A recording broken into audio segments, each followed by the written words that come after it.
Well, good morning, and it's not from the Ballater Gallery. I'm actually got a bit something quite exciting to talk about today and where I am. And this is the very first of a series that we're going to be filming where I and Tom filming, we don't film from the gallery, but we have the huge pleasure of going round our stable of artists at their studios or at their home where they paint. And it's very exciting today to have number one video, particularly as we veer towards the summer months and the sun is out, the garden's looking beautiful. And who should we visit as our very first chosen artist in this series, but none other than Anne Oram. So we are here today at Anne Oram's studio in the Borders, and we're surrounded by, in her wonderful studio, paintings which she's working on at the moment of flowers, one or two of her famous ecclesiastical architectural buildings, but on the whole it is flowers because flowers are out so much. So Anne Oram graduated from Edinburgh College of Art, huge success, winning the Andrew Grant Scholarship Award and travelling thereafter around France and Italy. And then Anne returned, and having been a student at Edinburgh College of Art, she then returned to EC, which was actually a lecturer, which doesn't happen that often, but Anne will talk a little bit about that later. And she was under the tutorship when she was studying by some very famous artists, and then had great fun and actually been a colleague of them as well, with them as well. So we're going to talk to Anne about her ability and renowned success with colour, and probably flowers in particular, and her famous still life. As I sit here in the studio looking around, there are things everywhere, and Anne has paints with wonderful pottery and vases and jugs often in the still lifes. So we'll cover all of that. Just a little bit more on Anne is that, I don't need to tell people here that who are watching this that, I'm cock a hoop that I've managed to persuade Anne to join our stable of artists when we opened 3 years ago. Because Anne has shown and shows with galleries such as the Scottish Gallery, the Portland Gallery, Brian Seinfeld, Thackeray, numerous others, very, very reputed galleries, and now at Ballater. Anne's in incredible collections globally and in this country, not just serious private collections, and but in corporates, Dundas and Wilson, I seem to remember, Royal Bank, Standard Life, Edinburgh Fund Managers, Dunedin Fund Managers. It goes on and on. So I'm going to turn around now in such a way and say hello, Anne Oram. Hello, David. Right, so it's really nice to be back at your studio in the Borders. Obviously, we're at the different end of the country with the gallery. Of course. So it's been terrific to drive down here and drive through the wonderful countryside of the Borders and be back here. It's about 3 years ago when I begged you to show in Ballater. I know. But we'd known and built up a friendship, maybe I'm flattering myself, through the Maggie's connection. That's right. Where you were so good and donated and all the rest of it to Maggie's. But going back, Anne, I am right in saying there's a Ballater connection with you. Yes, yes. Well, a brief one, because my parents bought a house there when I was about 16. We didn't live there for very long, but I went to school in Aboyne and loved Ballater. But sadly, Mum and Dad decided it wasn't their thing and they moved up to Inverness after that. So leading on from that, tell me a little bit about your formative years. Is it genetic? Were Mum and Dad painters, or how did it all happen? I wish they were. Did you know you had a talent from an early age?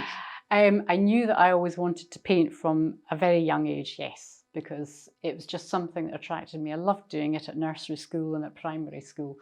And yeah, it was just, I wasn't very good at anything else, really. So it wouldn't have shocked me if you'd said, when I look at, for example, at some of your ecclesiastical type paintings, if you'd said you'd wanted to be an architect. But even going back as a 10-year-old even, you'd have wanted to be a painter. Oh, five-year-old, I knew I wanted to paint pictures. Yeah. It's fascinating and, really good. Because most children nowadays, you say, what do you want to be? Oh, I don't know. But you always knew. Yeah. So let's moving on, because I think people watching these videos will be interested. Going on to Edinburgh College of Art, which isn't easy to get in. Did that flow quite naturally when you joined? I didn't get in first time. I went to school in Inverness and for some reason my portfolio was rejected. So I went to Edinburgh anyway and did another course and worked for a year and, did a portfolio, and then I got in the second time. They say sometimes the Highland schools were not quite so good at the portfolio preparation, so who knows. But when I got there, it was like coming home. It was just... Did you love it? Loved every minute of it. And I think, not a lot of people say that. Some people say that they didn't have the best time there, but I really enjoyed it. That was nice to, Yeah. well, it's nice to hear that. So going back to these days as a student and your lecturers, who influenced you? Oh, I think, well, we had great people teaching us, very much the Edinburgh School. So you had Elizabeth Blackadder, you had Robin Phillipson, David Meekie, John Houston, and Vicky Crowe were the main ones. And then there's a whole host of... Sorry, my very ignorance. good. They all taught at Edinburgh. They all College taught at Edinburgh, yeah. That's incredible, isn't it? It was just at that particular time in history, I think, that they all... So you wouldn't, without pushing you, they wouldn't, I mean, because, I'm a big fan of Elizabeth Blackadder and Robin Phillipson. You wouldn't say there was one particular favourite. You admired them all. They all influenced you. Absolutely. And there was a great emphasis on drawing and of course, use of colour, painting. It was just all there. It was that particular time. I would say it's probably quite different now. So we move on, and you left Edinburgh College of Art, and then you were, without blowing your own trumpet, you were successful, from all of my research, pretty early on.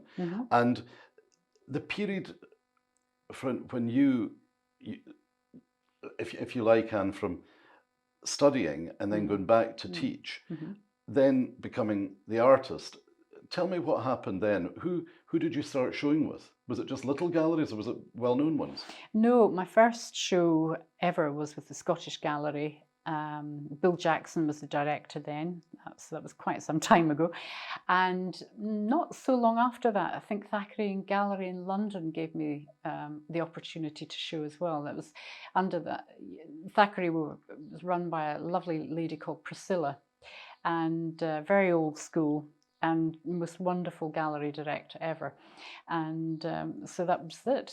Fairly early on, I had Edinburgh and London shows going for me. It's funny because this video is about you, and the whole series will be about the artist, not about me. But I love the Thackeray Gallery. And it's a great gallery. I shouldn't be advertising other galleries in this interview, but I love everything about them, and I think you and a handful of other of my artists are there, and I think that's nice. So really, you were with them, what, 30 years ago? Or possibly even more, but we won't go into that. Well, you've had very good work done, Anne Oram.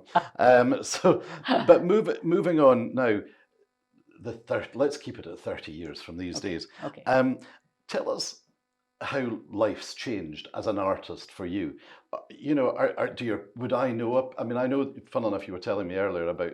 We won't go into the long story of the fabulous painting of the sunflowers that's lying on the floor just now. Tom will move into that later, which is an older painting. But if you go back to 30 years ago, how has life as a painter for Anne Oram changed from circa 1990 to now? Oh, I think, there were fewer commercial galleries. That's the biggest difference of all. I mean, nowadays there are so many galleries and so many artists. And back then, really, you more or less, to show in Edinburgh, had to be Edinburgh trained. It was so narrow.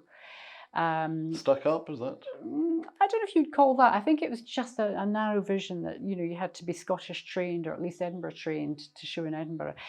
London was a bit more broad-minded. So that was a bit better.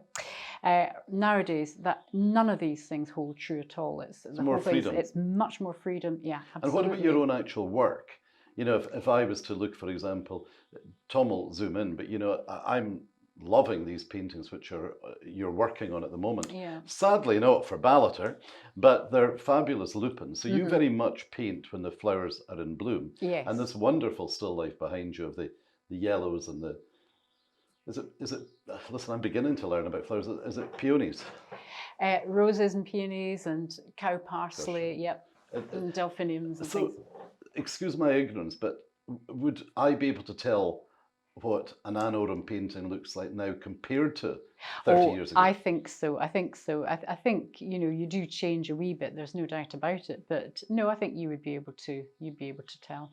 And in terms of the actual materials used, any difference in the paints? Because I have asked artists about that, and some people say to me, you know, for example, you know, you paint so beautifully with watercolors, but now you're is it acrylics and oil together you're concentrating on? Well, I would say I use oil much less now than I did.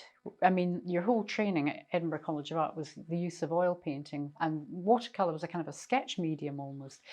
But I used a lot of watercolour and gouache when I graduated, was really happy with that. And that has continued, but it's gone into mixed media. So there's ink and there's pastel and wax, the whole lot. You know, these Lupin paintings, you know, all sorts of things are on those. So that gives you enormous freedom. It's much more forgiving than watercolor. And acrylics I use because we went to live in Vienna and I was taking my paints with me, and I thought, you know, what's my chances of getting a studio there? I'll probably be painting in an apartment that we live in, and that's exactly what happened. And I didn't want oils because of the smell of the terps and things like that. So I switched over to golden acrylics and took to them like a duck to water. They dried quickly, there was no smell, and I've used them ever since. So that was, you know, maybe 20 years ago. But I know so much of your market is London and within the M25.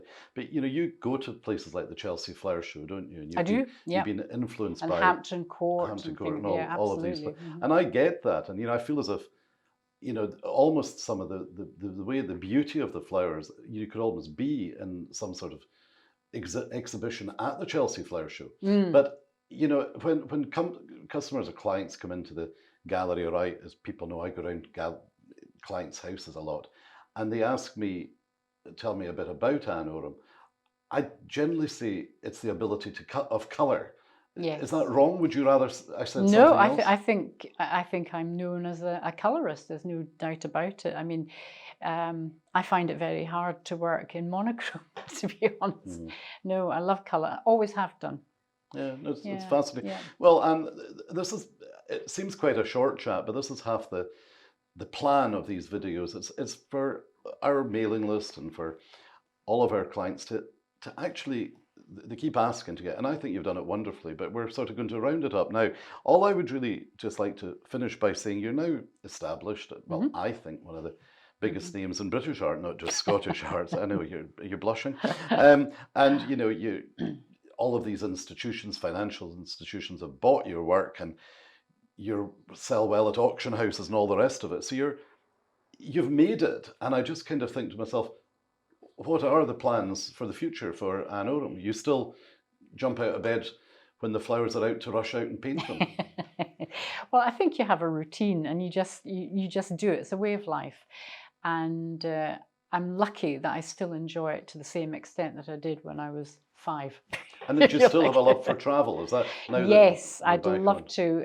I think one of the wishes that I do have is to have an extended period abroad where I can, you know, you can get under the skin of a subject if you're there that bit longer. So that's one little thing that's bubbling under just now. It'd be nice to spend a couple of months somewhere. Didn't you have a client who asked you once out to their house abroad? And absolutely. Sort of, yeah, absolutely. I had to paint for them. They had a guest house there, and I painted. A guest house as in a house for visitors rather than a B&B. Absolutely, yes. They had their own house, but no, all the visitors stayed in the wonderful house opposite.